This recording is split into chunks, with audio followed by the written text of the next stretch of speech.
আজকের চোখ ইউটিউব চ্যানেলের পক্ষ থেকে আপনাদের স্বাগতম।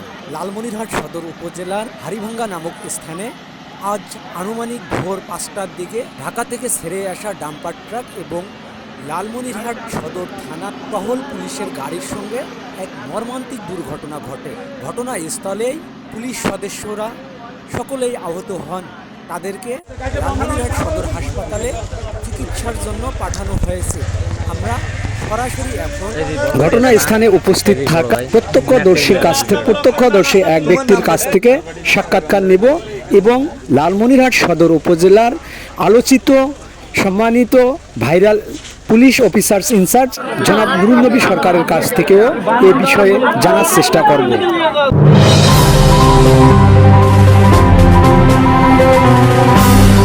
আপনি ঘটনাস্থলে উপস্থিত ছিলেন? জি হ্যাঁ, উপস্থিত ছিলাম। আপনি কি দেখলেন এখানে আসার পরে? আমি দেখলাম নামাজ পড়ে আমরা এখানে বসছি, এরপর দুই পাশে দুইটা গাড়ি, একটা পুলিশের গাড়ি লালমনিরহাট থেকে যাইতেছিল আর একটা দক্ষিণ থেকে আসতেছিল। এইরকম মানে ঘুমন্ত অবস্থায় ছিল।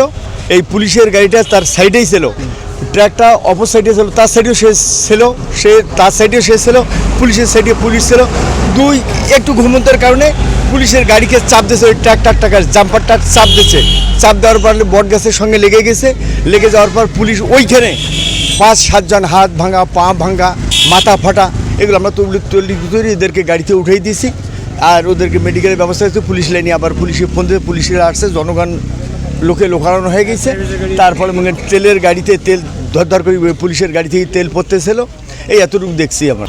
আপনি কখন আসছিলেন ঘটনা ঘটার সময়? আমরা নামাজের পর এখানে তিনজন ছিলাম। তিনজন ছিলেন? দুইটা গাড়ি আসতেছে।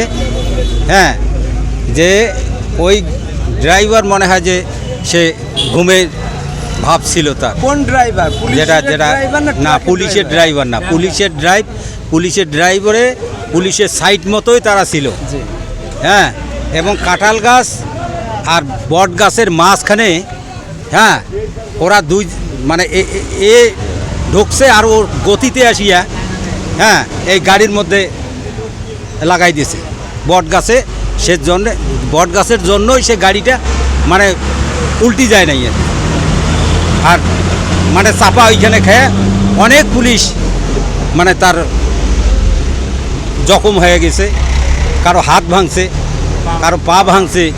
হ্যাঁ, তারা অনেক সিরিয়াস। তারা গাড়ি থেকেই নামার লোক কেউ ছিল না। আর তখন গাড়ি যে তাদের যে সঠিকভাবে আমরা যে নিয়ে যাব মেডিকেলে, তো সেটাও কোনো বুদ্ধি ছিল না।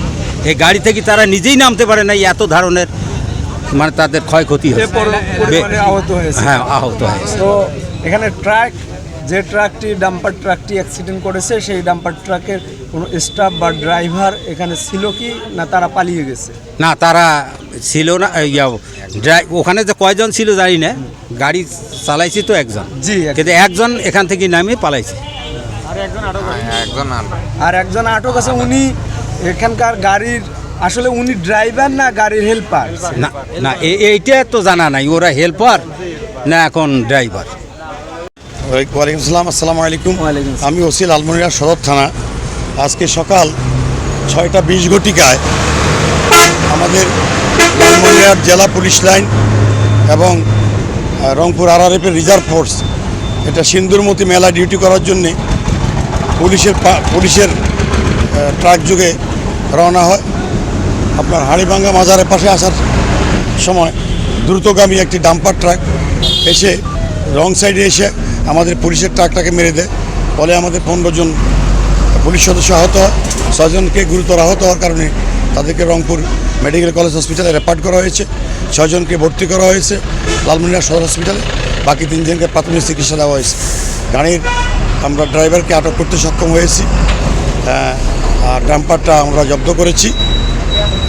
আমাদের হচ্ছে আইনানুগ প্রক্রিয়া গ্রহণ করা হবে।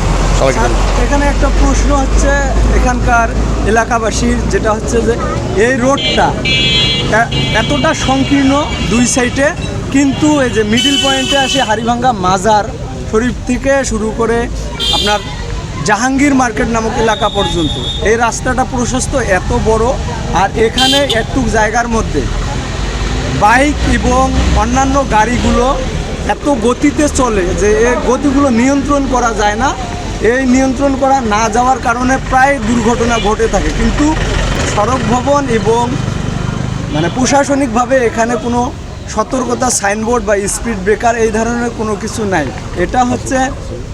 এটা হচ্ছে এখানকার এলাকাবাসীর দাবি যে এখানে একটা সতর্কতা সাইনবোর্ড, একটা সাইনবোর্ড এবং স্পিড ব্রেকারের প্রয়োজন। তাই এই স্পিড ব্রেকার এবং সাইনবোর্ড দুটির খুবই জরুরি প্রয়োজন। তো আপনার পক্ষ থেকে আমরা জানতে চাই এটা কি আদৌ হবে কি না। আমরা এই সতর্কতার জন্য আমরা রোড অ্যান্ড হাইওয়েকে আজকে গিয়ে আমরা এই ব্যাপারে চিঠি দিব। আর এখানে রাস্তাটা হলো বেশ বাঁকা, মানে মোড়, এই বাঁকা হওয়ার কারণে এখানে আপনার রাস্তার সড়ক দুর্ঘটনার একটা কারণ হতে পারে। এই জন্যে এই সড়ক কর্তৃপক্ষ যদি এই রাস্তাকে কোনো এই মোড়টাকে সোজা করার কোনো সুযোগ থাকে, সেটার জন্য আমরা লেখালেখি করব। ধন্যবাদ স্যার আপনার। দর্শক, আপনারা এই মুহূর্তে যার সাক্ষাৎকার দেখলেন তিনি হচ্ছেন লালমনিরহাট সদর উপজেলার সদর থানার আলোচিত এবং ভাইরাল অফিসার ইনচার্জ জনাব নূর নবী সরকারের। আমরা এখন সেই দুর্ঘটনায় কবলিত ঘাতক ট্রাকটির সামনে আসি এবং এই ট্রাকের ঘাতক ড্রাইভার ধরা পড়েছে। আজকের চোখ ইউটিউব চ্যানেল এবং আজকের চোখ ফেসবুক পেজের পক্ষ থেকে আপনাদের সকলকে ধন্যবাদ জানিয়ে বিদায় নিচ্ছি। আমি এইচ এম রবিউল ইসলাম।